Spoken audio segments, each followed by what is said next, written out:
Since Equip Swap was found, it's become easier than ever to defeat Volvagia as a child. Because of that, Super Guerrer, with help from Bacon Echo and myself, decided to make this new setup for the 1080 wrong warp as a child, from Volvagia's room to Ganon's castle. First, you just do OI as normal. You hold up and press B when the camera turns this direction. You hold up until Link starts falling. Anywhere during the fall is fine to let go of the joystick. Press A to put away the sword. Side up, side roll to the left. The lava can interrupt you like that, which can be a pain. To avoid that, you can just time the side up. If you side up closely before you take damage, it will always work. Do an ESS turn to the left. Pull out your sword and walk into the corner. Your exact position does not matter. Next, we're gonna jump slash clip through the wall. We're gonna press A to jump slash, not hold any joystick direction, and shield the landing while we keep holding target throughout the jump slash clip and the landing. You want to time the jump slash, because depending on the timing relative to the damage from the lava, you can get different positions. However, there is a 7-frame window where you get the exact same position every time. That is any of the 7 frames right before Link takes damage. So right before he takes damage, you jump slash. Like that. And you can look at our coordinates. These are the coordinates you want. A good visual cue for success is that Link's shield is poking slightly through the wall, like this. And that takes us to the next part of the setup. Next, we are going to untarget, keep holding shield for at least 2 or 3 seconds. Then we're going to do a shield turn right. This has to be a shield turn, and that will cause the camera to pan around Link as soon as the shield turn is done. The reason we are being so careful about how we manipulate the camera is that there can otherwise be inconsistencies if you do not handle the camera in a consistent way, because the camera will sometimes see the warp and load another frame on the warp if you do not take care for how you let the camera pan. So just wait for 2 or 3 seconds and then you can do your shield turn. So let's resume. We let go of target. We let go of target. We are holding right, ready to shield turn, and then we shield turn. Great. Now we want to let the camera stabilize for 2 or 3 seconds. Then we're gonna tap target once. The warp timer is gonna advance to 84.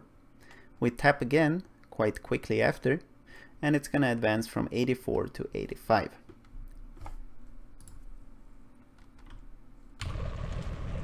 So wait for 2 or 3 seconds, tap, tap. Now it's at 85. Do a shield turn left. Now we're listening to Link's damage animation. We do not want him to take damage while he's running to jump, because that will stop his momentum. So you can just listen for the damage and then let go of shield right after he takes damage. Now you are jumping off and you're looking at Link, how he's jumping. So this is 1 frame early. The warp timer is at 96, the height is at -9. On this frame, when his sword, the bottom of his sword hilt, or the top rather, from this point of view, is off screen, that's when you let go of joystick. You shield turn or ESS turn right, and pause. In the unpause flag you can press target and sword. And that's the wrong one. If everything goes right, you will hit this frame where the timer is at 97, your height is at 2.216, and you can see the top of Link's sword hilt just going out of picture. That's when you release the joystick, and you end up facing up left with a timer value of 138. Link standing in the darkness. Now, many things can go wrong with this trick, and we're gonna have a look at some of the most common mistakes and what the backups for them are gonna be. Let's first have a look at what happens if we overbuffer the joystick input and what the backup is for that.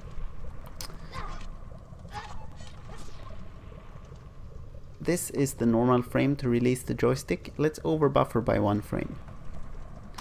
This is 1 frame late. The height is at 13.676. The timer value is at 98. So this is 1 frame late to release joystick. Now this is an inconsistent frame.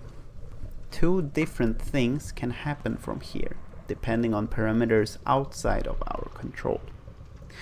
We can either get the value of 137 or 138 when we reach the top. Let's see what we got this time. This time we got 137. Let's try again.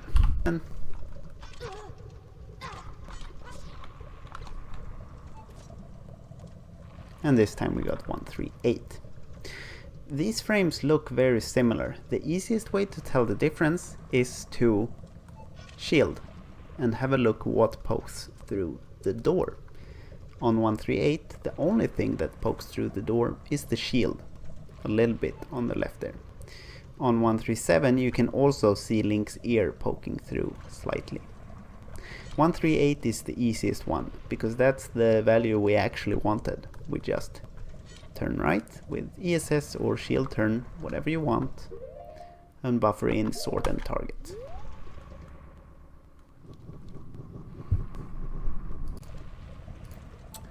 Here I've loaded up a save state where I released joystick 1 frame late, but this time we happen to get the 137 instead of the 138.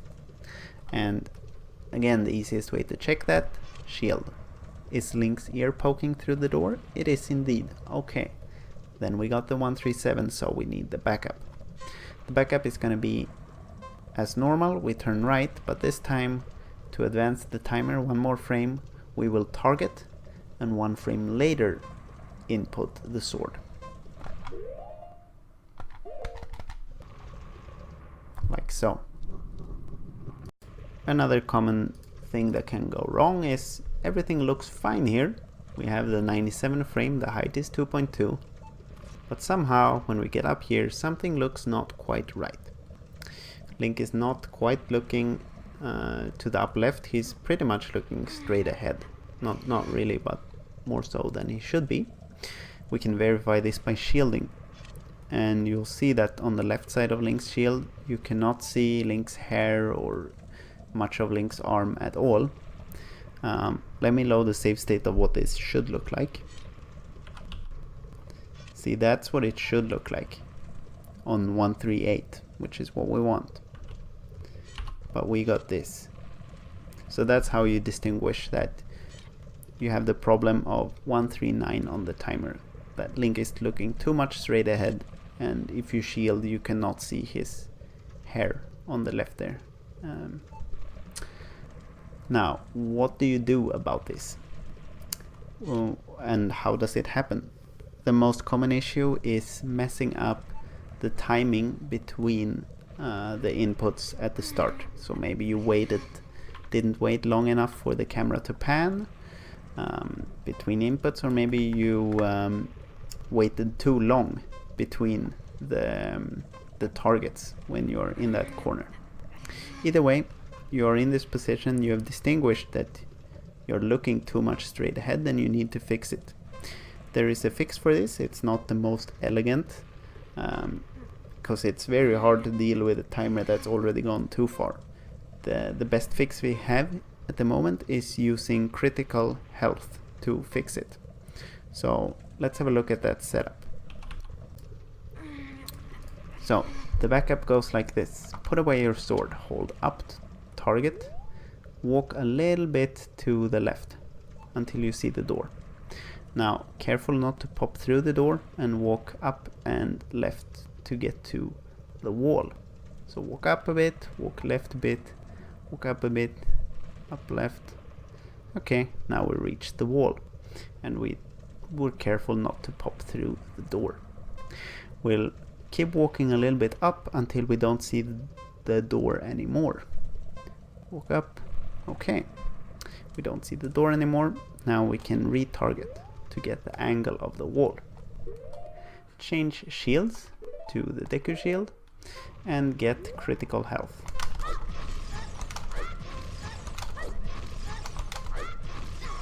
Okay, we have critical health. Now we're gonna do two 180s.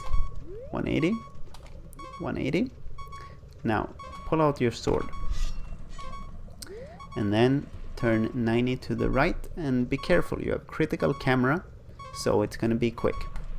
Turn 90 right.